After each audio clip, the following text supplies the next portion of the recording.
Vimos, na semana passada, como Stephen Horwitz, Jonathan Haidt e Greg Lukianoff partem do trabalho de Peter Gray para levantar a hipótese de que o menor apoio das gerações mais novas às democracias liberais pode ser resultado de as crianças brincarem cada vez menos, o que as impede de desenvolver competências sociais que são fundamentais para a arte de associação que a democracia implica.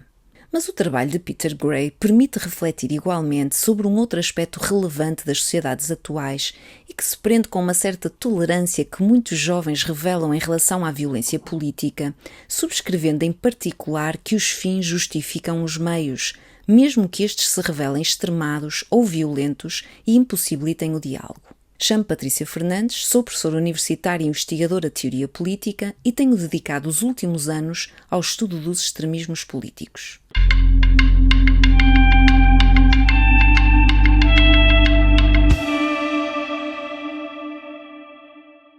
No livro recentemente traduzido entre nós pela Ziggurat, Peter Gray apresenta o trabalho que o tornou uma referência no domínio da aprendizagem infantil. De acordo com Gray, a brincadeira infantil desempenhou um papel fundamental em termos evolutivos. A brincadeira é a forma que a natureza tem de garantir que as crianças e outros mamíferos jovens aprendem aquilo de que precisam para sobreviver e vencer na vida. E a natureza faz isso, garantindo que as crianças sentem prazer quando brincam. Como sentem prazer, querem brincar, e ao brincar aprendem as competências físicas e sociais.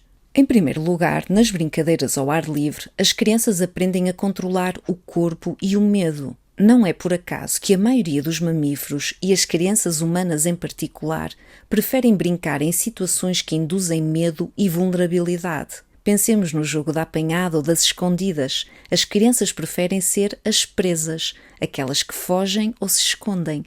E isso acontece para aprendermos a regular o medo e as emoções que sentimos quando estamos em perigo. Se as crianças não brincarem, tornam-se menos capazes de lidar com situações de medo ou ameaça, tendem a ficar paralisadas ou a exagerar o sentimento de medo e perigo.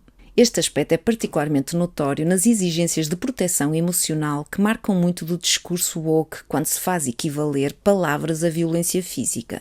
Em segundo lugar, quando brincam em grupo, as crianças aprendem a negociar com os outros, a agradar-lhes e tornam-se menos narcisistas e mais empáticas porque aprendem a colocar-se no lugar dos outros. Isso acontece porque, quando estamos a brincar com outras pessoas, sabemos que os outros podem desistir da brincadeira se não se estiverem a divertir. E se todos desistirem, a brincadeira acaba. Mas como não queremos que a brincadeira acabe, aprendemos que os jogos não são apenas para satisfazer os nossos desejos, mas também os desejos dos outros jogadores. Com essa prática, aprendemos a que, por vezes, temos de prescindir da nossa vontade e ser capaz de negociar. Como diz Gray, é esta a magia do jogo social das crianças. Ao fazer o que querem fazer, que é brincar com outras crianças, as crianças aprendem a comprometer-se e a não fazer exatamente o que querem fazer.